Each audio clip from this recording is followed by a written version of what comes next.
Hey, Jared. Hey, Daniel. Hey, guys. How are you? Who are you talking to? I'm talking to the universe because we officially have a universe.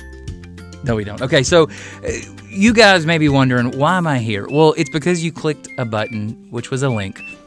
A link is a URL code that goes into the interwebs. We have started a podcast.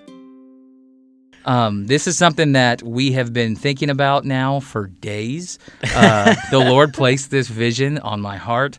We have been doing ministry together for many years. A long time. Very long time. And as of late, the focus of that ministry has been a ministry called Launch. For the last few years, Launch is started as a youth camp, and it still is a youth camp, but we do so much more than just a week or two of camp. We have students from all over Southeast Texas and beyond that get together, and we've started we call it the Launch family. Mm-hmm. And so I reached out to Jared a few weeks ago and said, hey, we should find an excuse to hang out. But also, we want to try to stay connected with our Launch family. And we do 2 or 3 events throughout the year, but we said, hey, what's a great way that we can just kind of share and celebrate stories? And so I said, why don't we get out the recording equipment and start a podcast? Because that's the new thing. Everybody's got a podcast. Everybody has a podcast. I say all the time, you know what the world needs more of? Podcast. Is conservative white guy podcast. That's what I'm thinking. Just let's There's share. Not enough. So, for Jared, who are you voting for in November? Let's go down there. Ross Perot. So what I told Jared was, hey, let's just get together and let's try to focus on a guest each week where we're going to be able to share their story. But first episode right out the gate, we couldn't get a guest. Could not make it happen. Nobody. We actually have 0 contacts. We are not sponsored by anyone, and so we couldn't even pay or give them a drink to come in the door. But I said, you know what? Let's just start week 1, pilot episode. Let's just share the who, the what, and the why of what we're doing here. That's literally the bullet points in the text that you sent me. That is what I told you we're going to discuss. Who, what, why. So first off, the who. Let me just briefly say, I'm Daniel Begnaud. I am a field ministry strategist at the Sabine Natchez Baptist area. For those maybe a little bit unfamiliar with the church world or what that title is, because I've been here now for almost 2 years and I'm just learning what I do here. But basically, just been winging it for 2 years.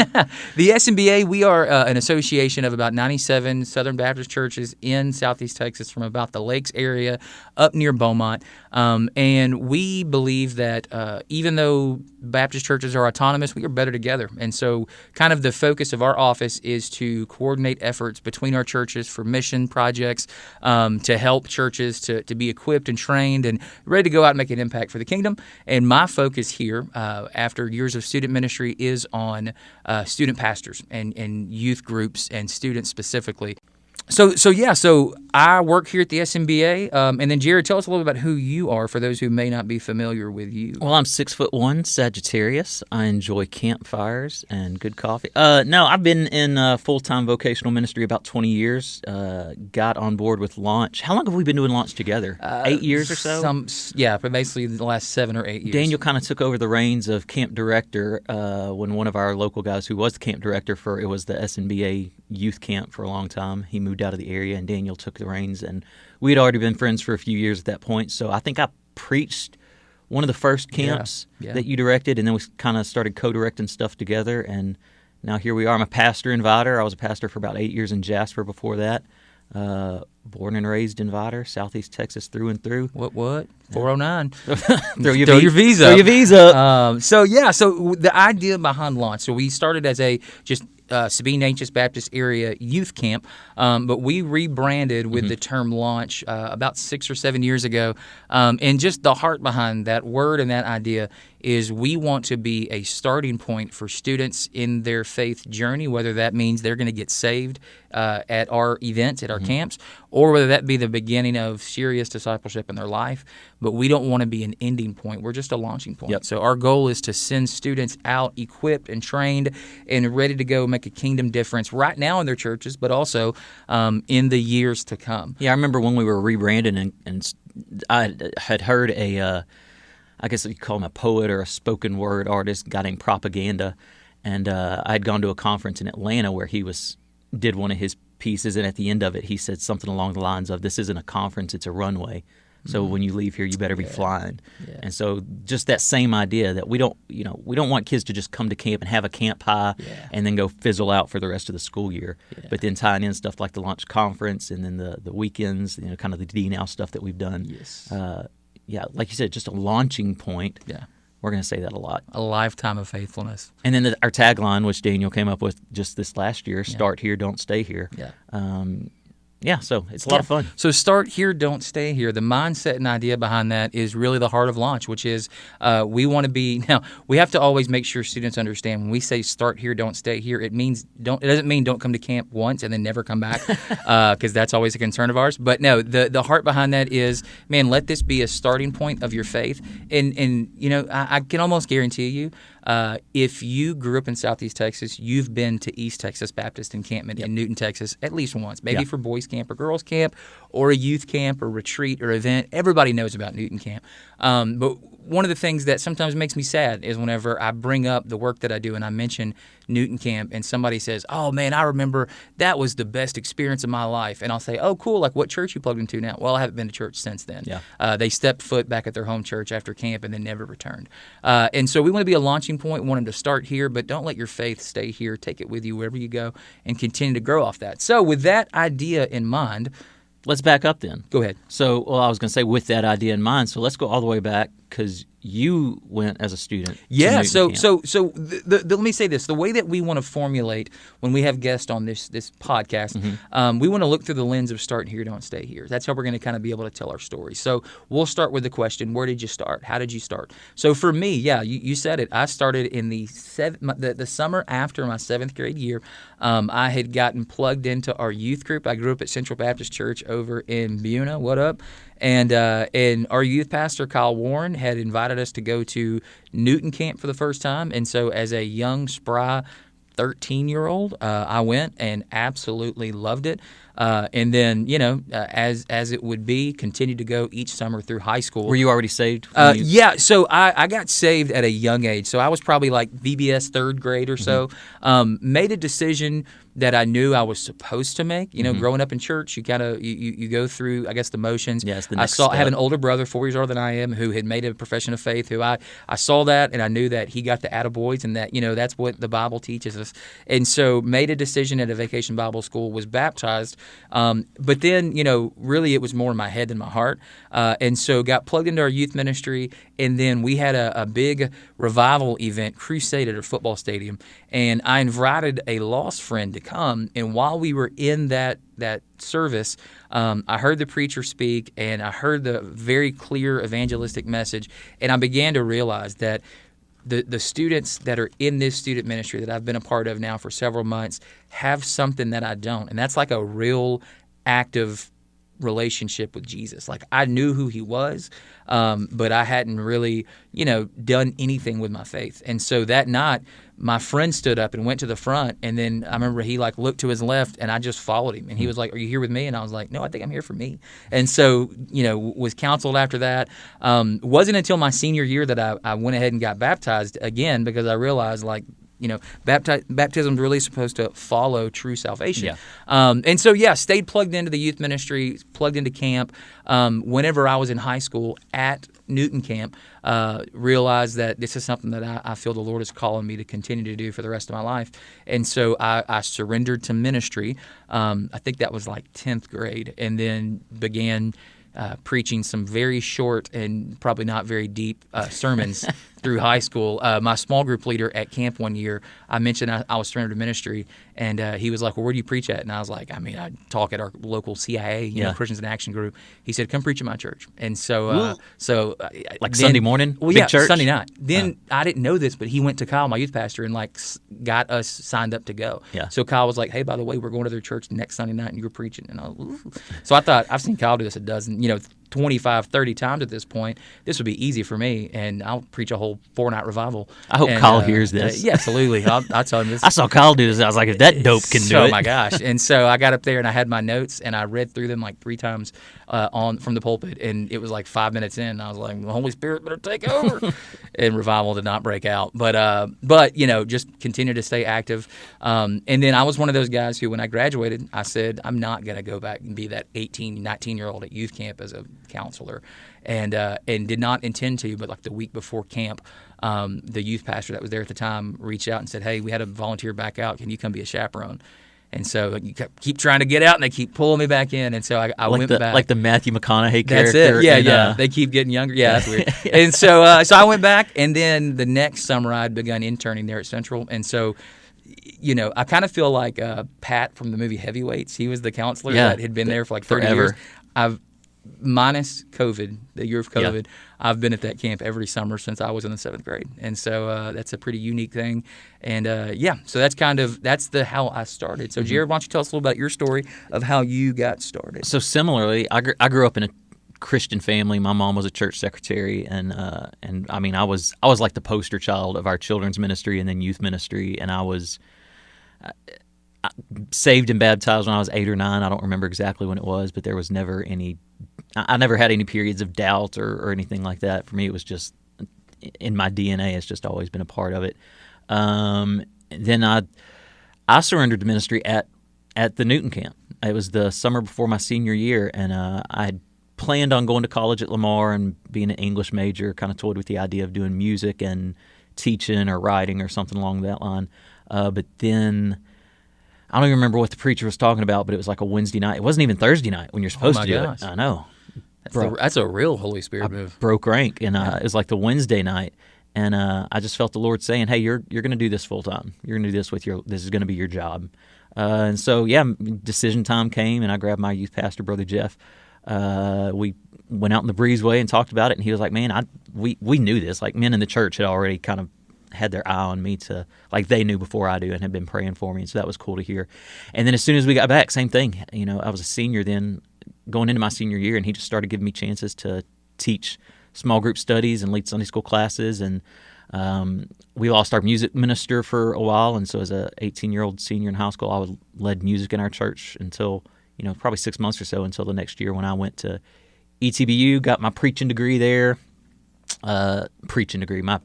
my bachelor's degree in pastoral ministry, and then moved back to Southeast Texas, pastored in Jasper for, like I said, 7-8 years, I think, at Peachtree Baptist Church. Shout out. Sean, what's up? What up, Siv? And then and now I've been back in Vidor, actually pastoring the church that I grew up in. So that was a cool thing. Went back as associate pastor, served with the pastor that I grew up with, Brother Paul Frege, who all these local churches. He's now at Central Kirbyville. Yeah, he retired for a couple of years. In the SNBA. And so I went in and was associate pastor with him, and we spent a couple of years kind of trading places so that when he retired, I just stepped right into the senior pastor spot. And so, as it should be, that's great that a church has invested for so many years in you. And and what's wild is they're getting their money's worth out of you now. Is that youth pastor, Brother Jeff. He's not the youth pastor there anymore, but he's still one of our deacons and one of our most active members. So it's neat to kind of come full circle. I know Jesus said, and a lot of people too, only in his hometown is a prophet without honor. Thankfully, I'm not a prophet. I'm just a pastor.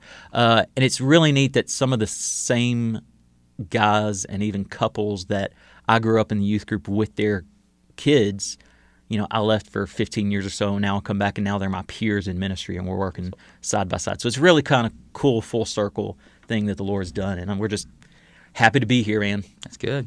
That's a good way to start. Good way to start a podcast, too. Hey, look at us. Hey, but you know what, Jared? Let's go ahead and do this. So we've discussed, format of the show.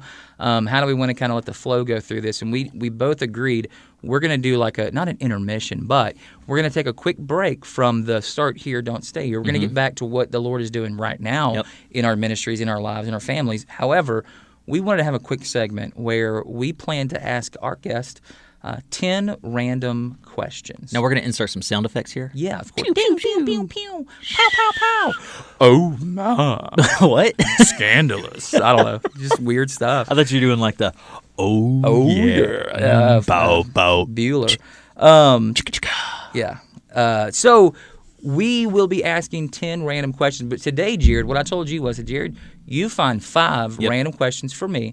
I'll get 5 for you. We didn't talk about this. Preview this ahead of time. Yeah, so we could be going very different directions. We could be. I may have to filter some of this because I get nervous whenever you speak off the cuff. So how about we do this? You want to go back and forth? Yes. I go one, you go one. Yeah. I go one, you go one. Do you want me to go first? You go first. I'll ask you first. Mm-hmm. Okay, here we go. Jared, question number 1. Name one pet's name that you actually know that you would like to steal and keep for yourself. As in, someone's pet that you knew growing up or you know now that you really like the animal and you would be willing to steal it from that family and keep it as your own. Steal the pet or Steal just the pet, the name? not the name. The name I'm of a actually pet. stealing the pet. Yes, I want you to steal the pet. Oh, wow. Even if they're deceased. Right. If you could take that and make it your own. When we were at Peachtree in Jasper, our secretary had a golden doodle. I don't remember the pet's name. I don't remember his name, but he was the best behaved and smartest dog. And he was a golden doodle, so he was expensive. Fancy. Yeah. But Cindy Downs, she was the secretary there. I think they're members at First Baptist Jasper now. But yeah, that was the best. Is that dog still dog. alive, you No, think? I think he's dead. R.I.P. Golden Doodle. Yeah, I'll try to Unnamed. find out his name and we'll stick it in the credits or Show something. notes. Yeah, There you go. somewhere under here. But Fancy. yeah, I would have taken that dog. Cool. Although there was one time that we went out to their house and we were in the backyard hitting golf balls, and I took a jacket off and laid it on the ground, and the dog grabbed the jacket and ran off with it, and then Cindy tried to get the jacket back from the dog, tore a big hole in it. I still have that jacket. It's an Old Navy corduroy fleece lined. So you're nice. playing the long con game Yeah. here, and you would steal the pet now so you could go back and... Well, it's a golden doodle, so if the fleece ever falls out of my jacket, I could shave it and use it to True. reline. That's a great idea. There you go. Well, there you go. Question one. All right. Hit me. All-time favorite sports duo, trio, or team. So not like the Houston Astros, but within the Astros. Not the Rockets, but within the... So, Okay. So a duo, trio. That's a good question. See, growing up in the 90s, Mm-hmm. I was a huge Cowboys fan. So Yep. I could go Aikman, Irving, Emmitt Smith, which Yep. is pretty high up there for me. I could also go Astros, Biggio, Bagwell, maybe even throw in like a Caminiti. You better throw in a Caminiti. Or I could go because, not that I was the biggest Bulls fan, but I Mm-hmm. grew up with mad respect for Scottie Pippen, Michael Jordan, maybe Steve Kerr, Horace Grant. Can I add him to the Look trio? how deep. You're going deep Well, cuts. here's the deal, though. On NBA Jam, Mm-hmm. Michael Jordan wasn't on there. So you had to play with like a Scottie Pippen, Horace Grant combo. But I think I would have to go Cowboys, go Emmett, Michael, Troy. That's not Best surprising. Trio. Yeah. But I could also throw in Kevin Nash, Scott Hall, Hulk Hogan, the original NWO. But you didn't ask about wrestling probably yet. But that's good. All right, so I that's just my said- answer. I just would said say sport. I think that's a good I would answer. say the 90s Cowboys. Yeah, for sure. Expected. All right, here we go. Question 2 for you, Jared. If you could live in any fictional world, what would it be? Oh, that's easy. Hogwarts. Send me to Harry Potter, baby. All right, get him a King's butterbeer Cross. and a King's Cross Station 9 3/4. I'd go to Hogwarts. I heard a comedian recently talking about, though, that they go to Hogwarts and they learn Defense Against the Dark Arts and potions and all, but they're not learning geometry or history. So, like, do any of these little British kids know No. about the Nazis or I don't think so. isosceles triangles? I'll be honest, you just spoiled it for me because I never read beyond the 4th book. Oh, And I've never seen the movies. Yeah. But they were AR points when I was growing up in junior high. And then when I hit freshman year, the 4th book came out. Yeah. And that was like 1,000 pages. It was Yeah. the biggest one at the time. They get bigger and bigger every year. Yeah, of course. And I was no longer getting points for reading it. And I liked it, but I didn't like it that much. But that's good. What's your favorite spell from Harry Potter? Gimgobliosa. Shout out to my friend Josh Lott. He used to say that spell often. In I don't random have a moments. favorite spell. Okay, that wasn't one of your questions. So, all right, go ahead and hit me. All right, so I want you to build your perfect fast food meal. Here's the rules. You got to pick a main item, a side, a drink, and a dessert. You can pick them from any fast food places, but you can only pick one item from a fast food place. Okay, so can I give a quick precursor for those listening who may not know this? Big part of my story is cancer, and as of the beginning of June, I've had a tube in my stomach, so I cannot eat. I have not eaten an actual meal. I feel like you're throwing me under the bus here. Thanks for asking this question and bringing up this part. I think we get there on episode 1. So I have not eaten real food since June 1st, basically, 2024, which at the time of this recording has been 92 days. No, I'm kidding. I have to blend everything and drink it. I'm And giving you a so chance to dream here. I am. Oh, trust me. I've done this since June Yeah. 1st. I would go for my drink, Coca-Cola from McDonald's. Oh, they're crispy. They have the best. They do. For my meal, can I? You said You one got, item you gotta pick, from each restaurant. You got to pick a main. So I can't like do McDonald's anymore. Nope, McDonald's is out. So now you got to pick Understood. like a sandwich, a side, and a dessert from different places. Okay. I would go for my main thing, cheesy gordita crunch, no vegetables from Taco Bell.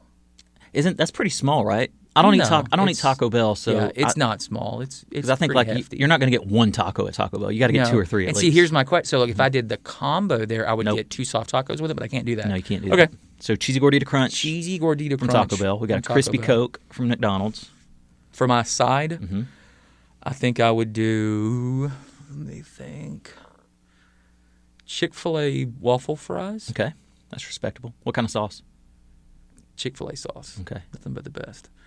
And then for my dessert, I would do a peanut butter parfait from Dairy Queen. That's a good meal. That's not bad. That's not bad. That's not bad. I've never done the waffle fry with the gordita crunch, so that might be a little different. You but get any potato for me. Any potato cheese Sop it combo. up.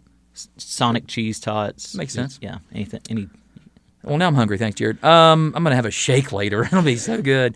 Okay, question number 3. If you had to fight one horse-sized duck or 50 duck-sized horses, which would you choose and why? I've heard this question before. I've never actually answered it. 50's a lot. 50's a lot of little horses. A lot of little horses. Well, ducks aren't necessarily small. That's true. That's true. It's smaller than a horse. Yeah. But it's not like it's a chick.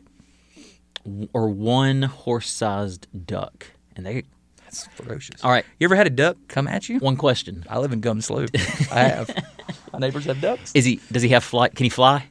Ducks can fly. So this In horse-sized V patterns, if I'm not mistaken. those are geese. Ducks fly together. Ducks quack. Emilio asked Quack. that. Quack. Quack. Yeah, so I would say they can fly. I would take my chances with the smaller ones. I would take my chances with the 50 I think you would tire small out. horses. There's a You lot- have a heart it's condition. So many. So you may not know this, but part of my story, All right, my question. I have a pacemaker. Yeah. I really do. Oh, he does. It's I would true. go with the tiny horses. I just feel like I could kick and stomp longer than I could. Makes sense. Either way, that's a nightmare. I would bring your golden doodle to this fight. Let her do some damage. Good luck, Charlie, whatever his name was. All right, easy one. Favorite Disney movie? Oh gosh. Mm-hmm. Okay, I mentioned it. Oh no, 100% Goofy movie.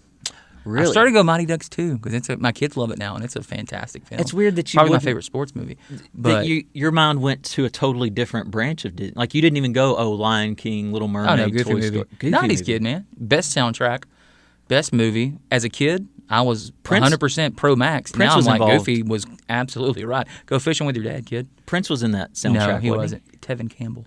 Oh, I guess it was just like a Prince-like He was character. a rip off of Yeah, Prince. okay, that makes sense. But it was Tevin Campbell. Of? Yeah, of Goofy movie fame. That's basically his thing. So yeah, if you listen to. Oh, I don't want to get busted for copyright. 'Cause I sound just like him. All right, you ready for the next? Yep. Here we go. Where am I at here? Question 4. Oh, this is a good one, and I have my own answer for this. I want to hear yours. If you were a MLB closer, what song would play in the arena as you entered the game? Oh, man. We just went to an Astros game, and Josh Hader came out. And I don't remember what the song was, but I remember the lights went down, and they had explosions and fireworks and fire. It was a super cool awesome. walkout moment. I don't remember the song. So what would yours be? Jump by Van Halen. That's a good one. I feel like just Because that you want opening- people to Yeah. to participate. And it's got that organ, that keys intro. Yeah. Brrr, bum, Yeah. bum, And it's bum, dum, recognizable. bum, bum, That's bum, bum, That's a good choice. Thanks. See, What was mine, yours? I would have to build a relationship with my fans for them to understand what I'm going for. But once they got it, oh my boy, it's a song called "Could Have Been Me" by the Struts. Look it up later. Fantastic. Could have been me. Could have been me. The Struts is like a British. Yeah, I know Yeah, that. yeah. So the song has very big drums, has a very big, and even in the recording of the song, it has like a crowd that sings along for the big chorus. It is. That's a good So arena song. And then he blows the lead. Gives up 4. Gives up a homer. All right. Oh. All right, good. The next day, Daniel Begnaud designated for assignment. Okay, so that was my question to you. So you're on question Number 4. 4. Yeah. Last media that made you cry. Movie, TV show, song, Hallmark commercial.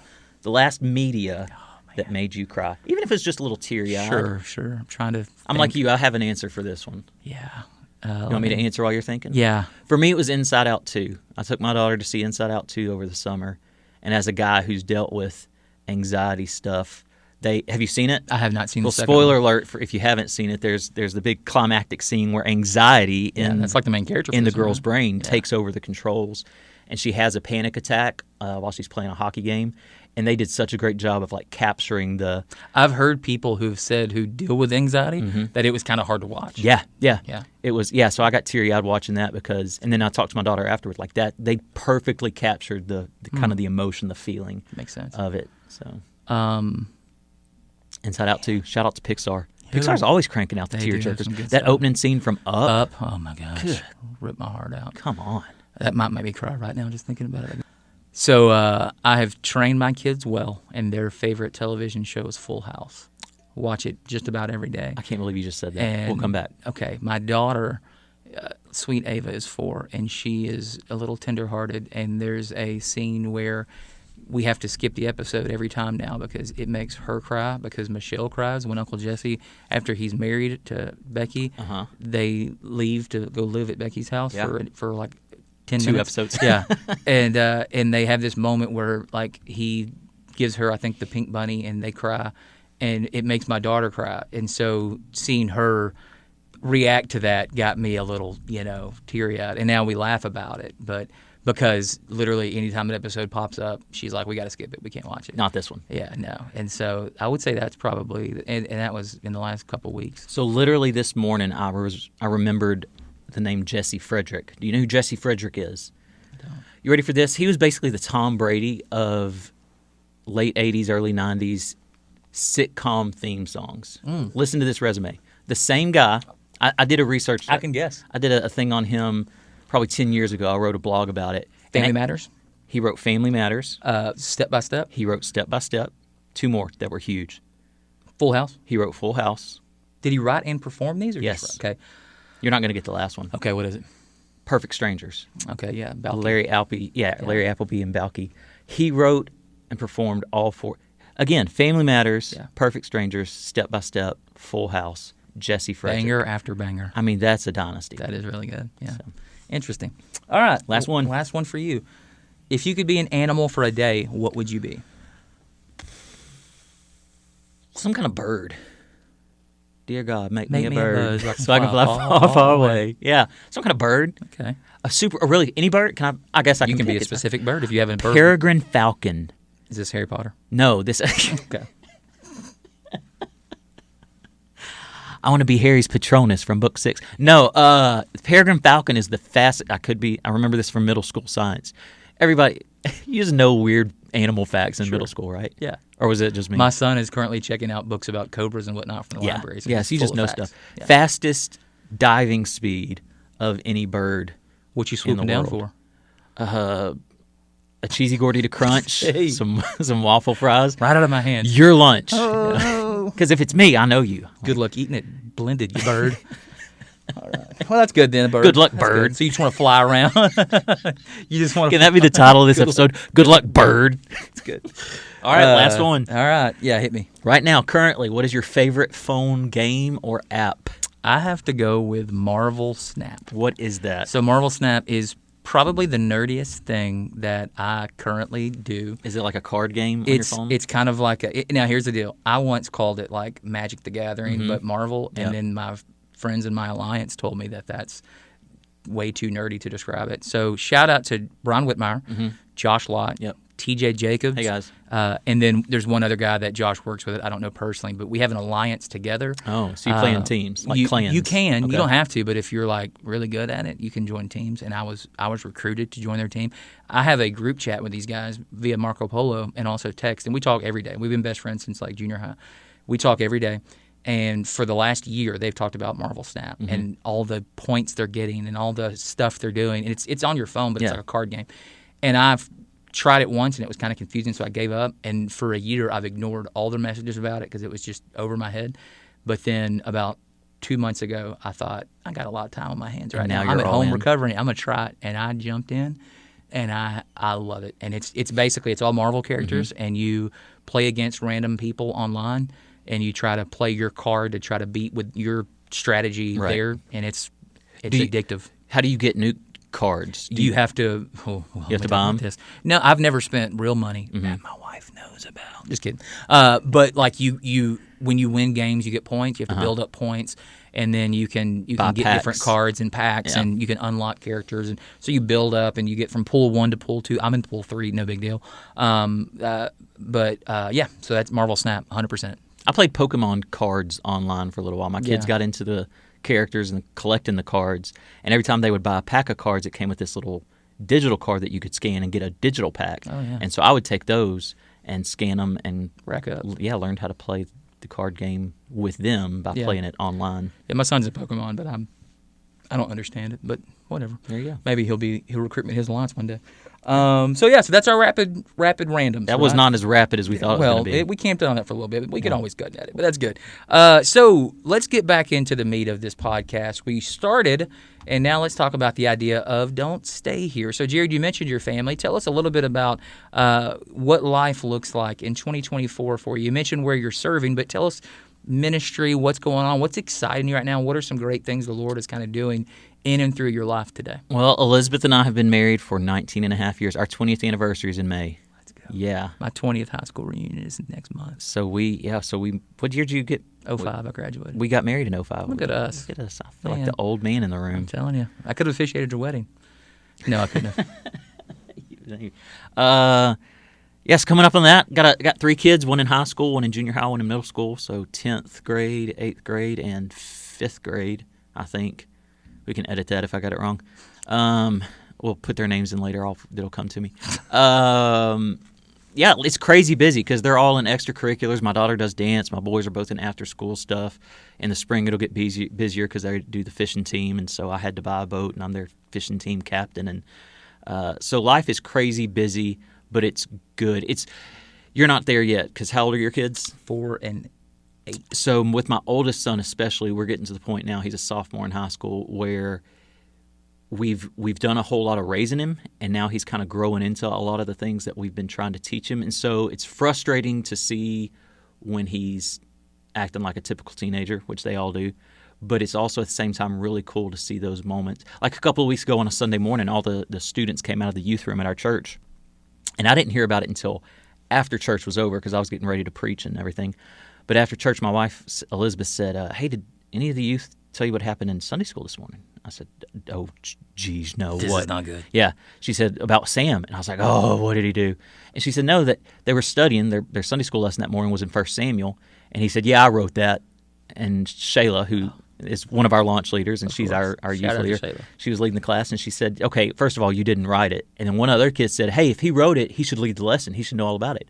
So Sam grabbed her notes, looked through them real quick, read through the notes, was calling on people to answer questions, led the Sunday school class. Let's go. And they all said he did great. That's awesome. And I asked him about it afterwards. I was like, so you led the Sunday school discussion? He's like, yeah, no big deal. I said, is that something you're going to do more? And he was like, yeah, if she lets me, I will, but we'll see. She got to teach out of 1 Samuel every week. Every week. Or second. Yeah. So it's cool to see him kind of becoming that's awesome. A grown. That's one cool thing about parenthood. Church-wise, the thing I'm most excited about right now is about a year ago I had this idea, I hate to use the cliche, but the Lord put it on my heart to start training some other guys in our church to be teachers and preachers.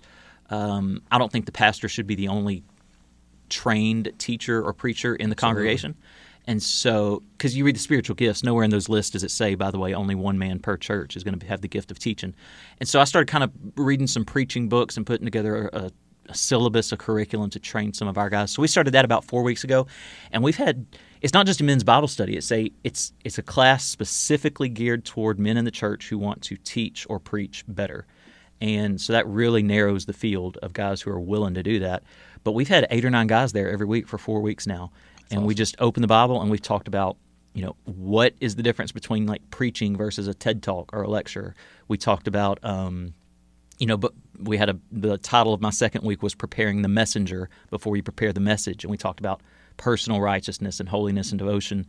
We've got to be living right before we stand up and preach to others. And now we're getting into the meat of actually writing sermons, like how to study the text in context, how to write a sermon outline.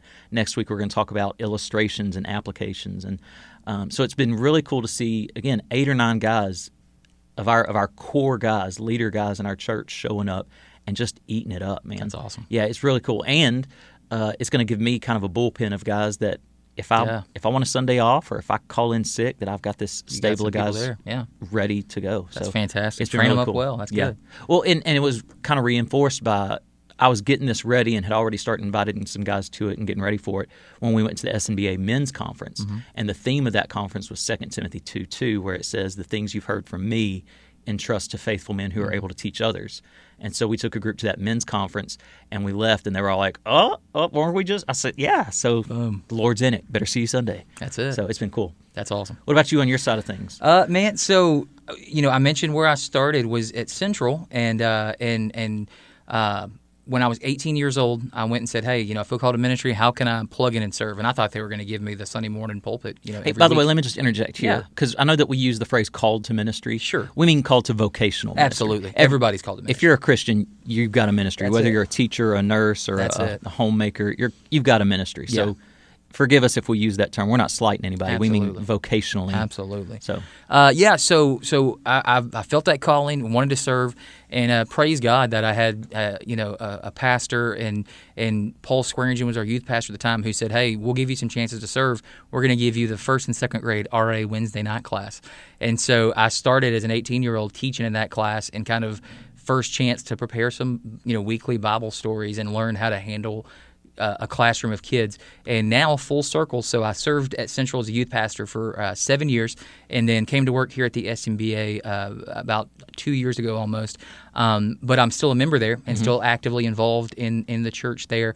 And my son is a second grader, and for the last now a little over a year, I've been helping with that class on Wednesday night. So I'm kind of back where I started. I'm not sure if it's a step forward, step backwards, or what. But, man, I'm loving getting to hang out with those kids. That's a weekly thing I look forward to, getting to spend time with my son, and then get to help out with one of the deacons in our church that helped teach me when I was a kid, and then his son Justin's awesome. So doing that every week, and then just here in the office, my focus is on getting to equip and encourage our youth leaders. So just getting to spend time with different folks that are working to help lead the next generation. It's a blast. It's a lot of fun. And so really excited about the work that's being done there. My wife, Hannah, and I, we have been married now for 11 years. As I mentioned, my daughter, Ava, is 4. She just started pre-K, which is wild. She's crushing it, doing so good. And then my son, Luke, is 8. He's in the second grade. And so, Little Dribblers is kicking off here in a few weeks, and so I'll be getting ready to coaching. I'm going to be helping is my goal. I've been the head coach a couple times, and I've been the assistant, and I really prefer being the assistant. Yeah. I'm less of a Bobby Knight, and I'm much better as the second man on the bench. But yeah, so family-wise, really enjoying just getting to spend time with them, watching them kind of grow and that sort of thing. But yeah, just I'm excited right now because I mentioned earlier I had a big health, scare or whatever back in June, and I've not preached since then for several reasons. Have just really been trying to kind of regain my strength and my abilities, but have not felt comfortable behind the pulpit since that happened.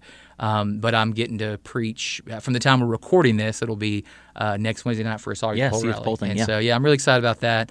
To kind of get my feet back under me in the pulpit because a big part of my job is getting to, like you mentioned, there's a lot of churches, especially in our association, that don't have people trained up underneath them. So if a pastor has a last minute health issue or needs a Sunday off, whatever, that's part of my job. You're always on standby. Pulpits. Yeah, yep. And so I'm in a different church typically week to week on Sundays, and so excited to hopefully get back into that frame of mind or whatever, able to do that again more.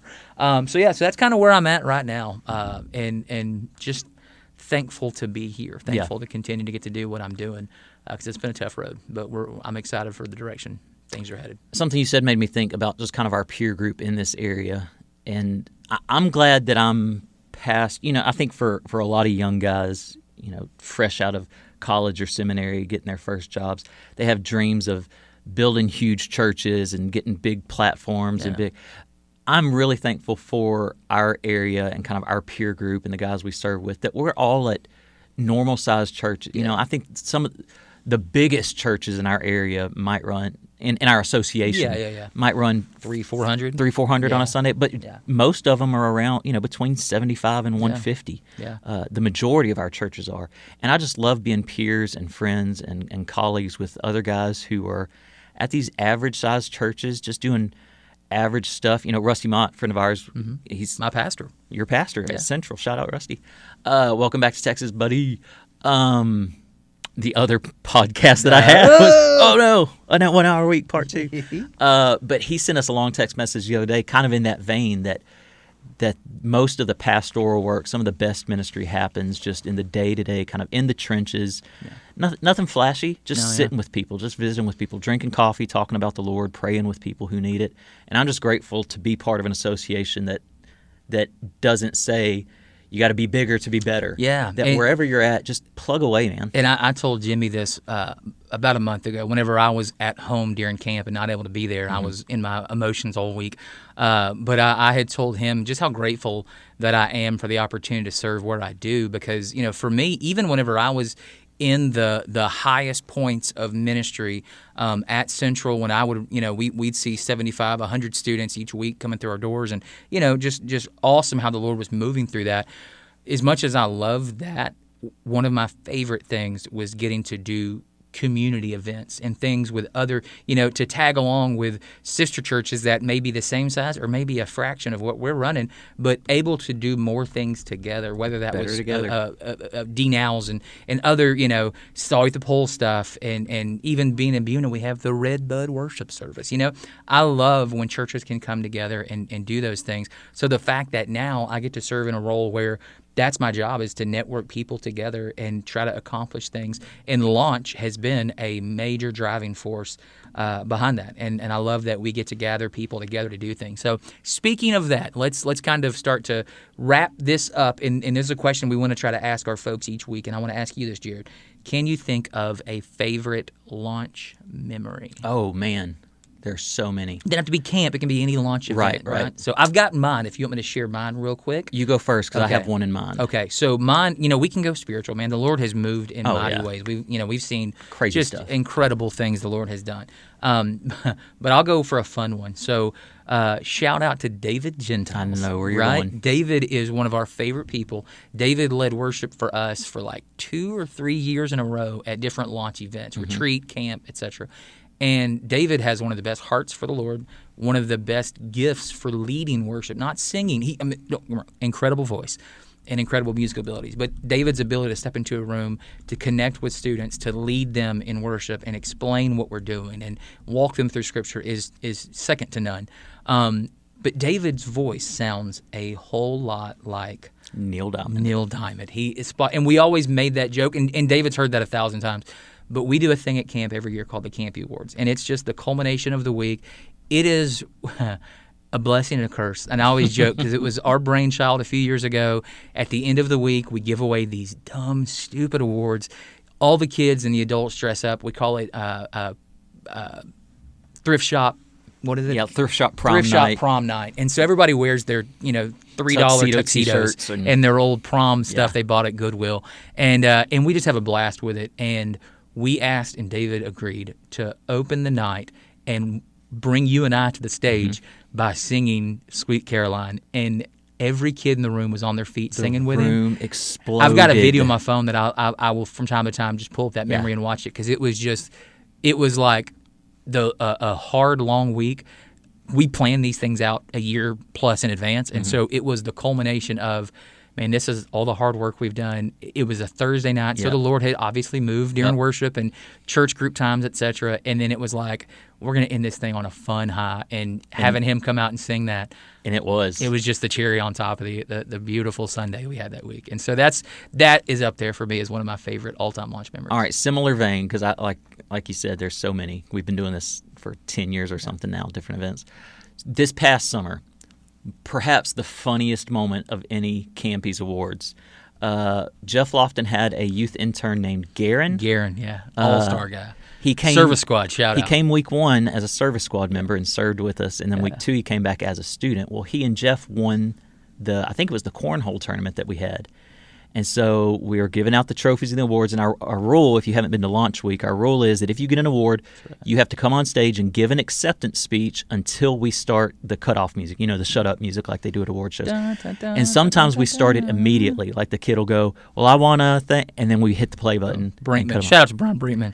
And other times we let them go and let them go. Well, I'm thankful that this time we let him go because Garen got up on stage and he had ChatGPT write a generic acceptance speech.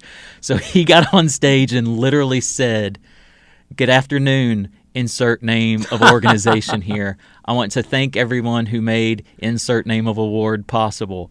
I couldn't do it alone. I also want to thank insert names of colleagues and coworkers who helped achieve this award." Perfect delivery, right? So just dry, Deadpan. straight. Yeah. And it was like the longer he went, because we just let him go. Yeah. We let him do his whole speech. Yeah. I also want to thank insert name of family members, perhaps wife or children here. And we just let him go. And it was just so pitch man. perfect. It was That's a good one. Yeah. That's good. What a launch all-star Garen has become. He service squad into being the senior. That's a great story. And if you haven't been to Launch Week, hey, you don't have to wait till summer. That's it. We've got an event coming up in November. We do. November the 9th. Saturday, November 9th. Yes, at First Baptist Church, Silsbee. We are having our launch conference. Let me just tell you, I say this all the time, one of my favorite events that we do all year long. It's great. So kind of the overview of what the conference is, it is bookended with a worship service. We've got what we call the Launch Collective. It's a group of our local SMBA worship leaders that come together and make a fantastic jam-up band. They're going to be leading us in worship. We've got Danny Jackson, who is the new, still, you can call him new, pastor at First Baptist Silsbee, which is our host church for this event. Danny is an awesome veteran youth pastor at this point. He's now a new pastor doing a great job. He's going to be preaching for us to open and close the conference. But then between, we've got sandwiched in there either 3 or 4 breakout slots. Mm-hmm. And with those breakouts, Jared, we've got how many, like 15 or 12, 20? 15, yeah. Different options that students can go to. It. So it's not where you walk in and we say, if you're a 7th grade boy, go to this room. You're going to hear about this. They get to actually look at the menu and like a buffet at Golden Corral, they get to pick and choose. And it's all discipleship training and topics that they are either interested in, that they are going through, that they can be further equipped and prepared to be launched into a lifetime of service to the Lord. In the past, we've had sessions on how to use music and art. We've to make disciples, how to do that stuff in your church. We've had on how to share the gospel in school, how to start a school Bible study, how to read your Bible, how to pray, how to study the Bible. Yeah. We've had missionaries come and give presentations on what they're up to. We've had sessions for student athletes and how to share Christ in the locker room. I mean, just we got some thicker, deeper stuff of some deep theology.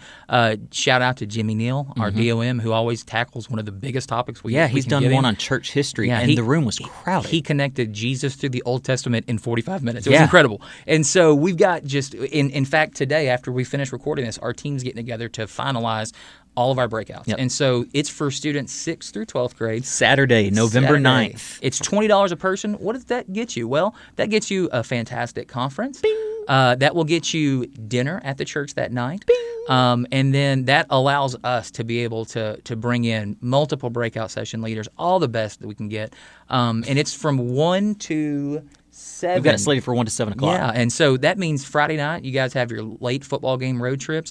You get to come home, sleep the next morning, maybe go to the deer stand. Yeah, that's right after opening weekend. Absolutely. You grab go hunt some lunch, that morning, and then you head to FBC Stills with your youth group, and you join us. Youth pastors, you can go register your group at www.launchsnba.com/conference.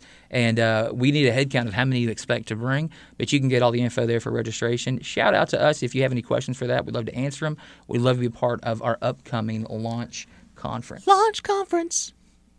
Hot Pocket. Yeah, launch that's good. conference. That's, so again, that's launchsnba.com, snbarea.org to find out more about the SNB.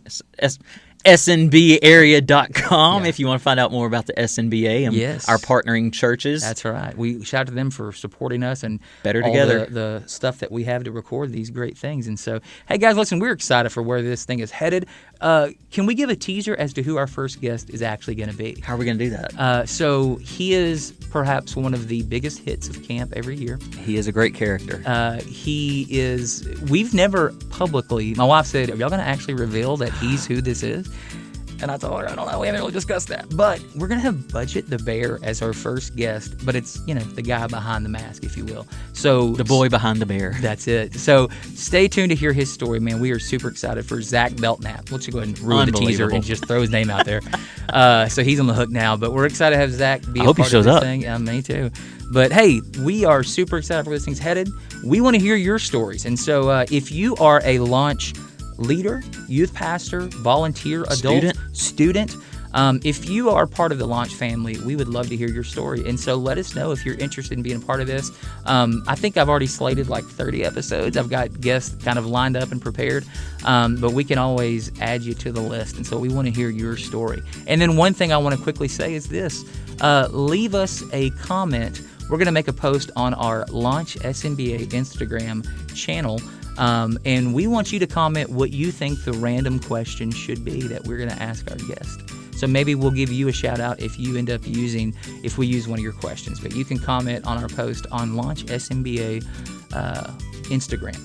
We'd love to see you there. I've tried to take a couple of pictures of you with our logo behind you there. The mouth's like open and you are not photogenic when you're talking. Yeah, well, I'll set that up here in a second. I think that's it for this week, Jared. Hey, thanks for listening to the Launch Point podcast. I've been Jared Hollier. And I've been Daniel Begnaud. And hope that you'll come back next time. That's a great wrap up. Bye.